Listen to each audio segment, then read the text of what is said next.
Alrighty, you guys.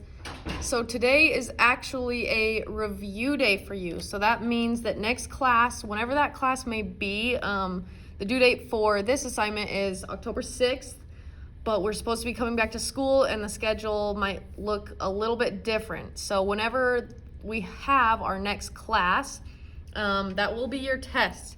Okay, but you guys know the formats of my tests, so exactly the same as your assignment today. That's how your test is going to look. Okay, so with that, let's get right into our notes. So for numbers 1 and 2, it's asking us to identify whether the following are equations, expressions, or inequalities. Okay, this was from our very first day of this unit. Okay, so you're going to want to look at the signs. Okay, so on number 1, I see that there's this equal sign right there. Okay, that tells me that number 1 is an equation. Okay, number 2, I see this greater than or equal to sign. So that means this side is bigger or greater than that side. That means they're not equal, so it's an inequality. Okay, awesome. We didn't have an expression, but that's okay because number 3 is actually an expression, right? We don't see any equal or greater than, less than signs in here. It's just a math sentence. Okay, so on number 3, it's asking us to identify the following parts of the expression. Okay, so first one is our terms. Remember, terms are separated by addition and subtraction signs. So that means I have 1, 2, 3, 4, 5 terms in this expression. So all you got to do is list them out. Okay, so that means 4x is our first term. Okay, 3 is our next term. 7y is our next term. Include the sign -5 when it's negative. Okay, and then -2x. Okay, so those are all 5 of our terms. Okay, our next one that it's asking us to identify are the coefficients. Okay, remember coefficients are the numbers in front of your variables or the letters. Okay, so find the letters. Okay, I see an x, a y, and an x. And then the coefficients are just those numbers right in front of them. So 4 is going to be my first one.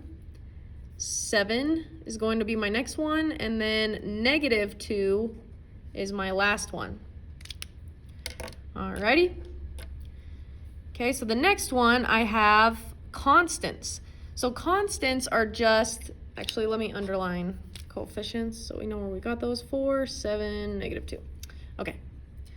Our constants are the numbers that are all by themselves. Okay, so no variables attached. So I see a 3 that's not attached to any variable and a -5. So 3 and -5. Okay, our last one that we need to identify are the variables. Okay, so variables, you need to list all the letters that they use in this expression. So I see an x, they use twice, but that's okay, you just need to list it once. And they also use a y. So there's 2 variables that they use in this expression. Okay, perfect. Let's look at number 4 and 5. Okay, so for numbers 4 and 5, it's asking us to simplify each expression by combining like terms. Okay, remember, in order for it to be a like term, it has to have the same variable. Okay, so let's do over here. Same variable or no variable at all, right? Same variable, same power. Okay, so if that variable is raised to a power, it has to have the same power. Okay, so let's look at number 4. Okay, so for number 4, my first term is this 7 or -7x. Okay, so it has this x. So we need to look for other terms with the x. So 9 doesn't have one. Ooh, but 8x has one. And then 1 doesn't have one. So the only 2 terms I can combine here, -7x plus 8x.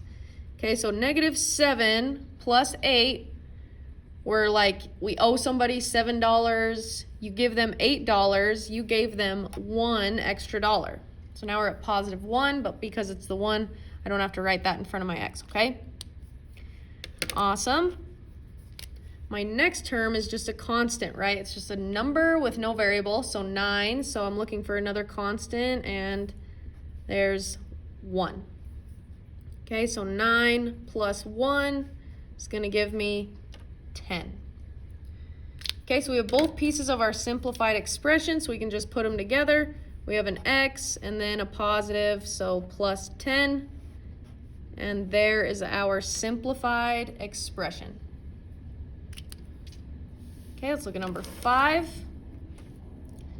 Okay, so my first term in number 5 is this positive 5. Okay, it's just a constant, right? So look for another constant that has a v and that has a v. So 5 just stays the same. So we know that 5 is actually just going to be in our answer, positive 5. Okay, but then my second term is this negative 2v. So we need a v to the first power and also v to the first power. So we can combine these two. So negative 2v plus 6v is going to give me what? So negative 2 plus 6. It's going to give me positive 4v. Okay, so our answer is that 5 that we couldn't combine with anything, and then a positive 4v. And that's our simplified expression. Okay, so let's look at numbers 6 and 7 now. Okay, so for numbers 6 and 7, it's asking us to simplify each expression by either adding or subtracting the polynomials. So we have to look at what it's asking us to do in the middle. And you know what? I am actually going to change number 6 so we can do both kinds. Okay, so I'm changing number 6. Awesome. So let's make a note over on the side of our paper. Let's kind of review. So when we are adding the polynomials, when there's an addition sign in the middle, that means our signs stay the same. That means you don't have to change any of the signs. Okay, but when we are subtracting them, the signs after the subtraction sign change. Okay, so that's just a little reminder. Okay, so let's look at number 6. Okay, so I changed this, so if you printed out your notes, make sure you change it too. So number 6, look at the sign in the middle. It's now an addition sign, so that means our signs stay the same. So we can always just rewrite the first piece. The first piece never changes. So you can always just take the parentheses off that. So 2p cubed minus 2p squared. Okay, since it's addition, these signs stay the same, so a positive, so plus 2p cubed, and then minus 5p squared. Okay, so now what you're going to do to simplify this is, again, we have to combine like terms. Okay, so look at the first term. It is a 2p cubed. So I need p cubes here. So this one's p squared. Oh, there's a p cubed and then p squared. So only two I can combine here are 2p cubed plus another 2p cubed. It's going to give me 4p cubed. Okay, my next two like terms, negative 2p squared, and that one's also p squared. So we can do negative 2p squared minus 5 more p squareds. We're getting more negative here, so it is negative 7p squared. Okay, we have both pieces of our simplified expression, so you can just rewrite them. So we have 4p cubed minus 7p squared. And that is our simplified expression. Okay, let's look at number 7. Okay, so look at the sign in the middle. It's a subtraction sign now. Okay, so that means the signs after are going to change, right? Signs change. So you can always rewrite your first piece. Rewrite it exactly how it looks. Just take away the parentheses. 2x to the 4th minus 3x cubed. Okay, so since there's a subtraction sign in the middle, this was a positive 4x cubed. Now it's a negative or minus 4x cubed. This was a negative or minus 3x to the fourth. Now it's a positive 3x to the fourth. Okay, so now we can go ahead and find like terms to combine. So my first term is this 2x to the fourth, so I need x to the fourths. Negative 3x third, nope. Minus 4x third, nope. And 3x to the fourth, yep. So those are my like terms. So 2x to the fourth plus 3x to the fourth. Okay, 2 plus 3 is going to give me 5x to the fourth. Okay, my second term, negative 3x cubed, so I need it to be an x cubed. It is, so we can combine it. So negative 3x cubed minus 4 more x cubed. So we're getting more negative here. Negative 7x cubed. Okay, so we have both pieces of our expression. Just put them together. 5x to the fourth minus 7x cubed. Simplified expression. Beautiful. Okay, now let's look at problems 8, 9, and 10. So notice our directions. It's not asking us to simplify anymore, it's asking us to solve. Okay, when it's asking us to solve, we're actually trying to find the answer. We're trying to find what value does that variable represent. So you're actually going to find an answer instead of just making the math sentence smaller. Okay, so in number 8, this is a one step, meaning we're going to have to just do one thing to get that x all by itself. Okay, so draw your line down your equal sign. Okay, we need to get rid of this times. We know it's multiplying because they're right next to each other. We need to get rid of this times by negative 18. And what's the opposite of times by negative 18? We divide by negative, well, not 11, 18. Okay, so that untied it. Now we got to keep it balanced. So we got to divide by negative 18 on both sides. Bring your x down. Okay, x equals positive 72. You can always use a calculator. Divided by negative 18. And that is going to give me negative 4. Okay, my variable is all by itself. So we can write that as our answer. X equals negative 4. Okay, number 9. Number 9 is now a two-step, meaning we're going to have to do two things to get my variable all by itself. In this case, it's the n. Okay, so draw your line down your equal sign.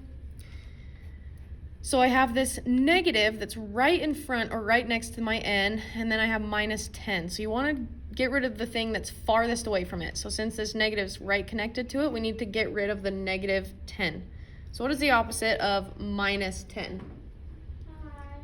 Hi. Hi. Campbell? Yes. Hi, I'm Lily. Hi, Lily. This is my mom. Hi. Are you recording? I am. Right now? Yes, I am. Sorry. No problem. If you guys could just come, I should be done in like a few minutes. Okay, thank you so much. Okay, so we need to get rid of this minus 10. So the opposite of minus 10 is plus 10. So that untied it. We got to do the same thing to both sides. Okay, bring down what's left. It's negative n, not just n, equals 2 plus 10 is 12. Okay, so that was my first step, but notice my variable is not all by itself. So we need to get rid of this negative.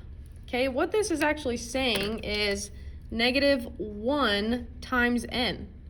Okay, and how do we get rid of times by negative 1? We divide by negative 1. So we untied it, divide by negative 1. Okay, bring down your n. n equals, okay, 12 divided by negative 1 is going to give me negative 12. Okay, now my n is all by itself, so we can rewrite it as our answer. N equals negative 12. Perfect. Okay, so notice 1 step, 2 step, answer. Okay, our last example is a multi-step, meaning more than 2. Okay, so we're gonna have to do at least 3 steps to find our answer. Okay, so let's draw our line down our equal sign. Okay, so notice my equation has parentheses in it right now. That means we need to take this number that's right in front and it needs to distribute, which also means multiply, right? So we need to take this negative 8 times negative 4. Okay, that's going to give me a positive 32.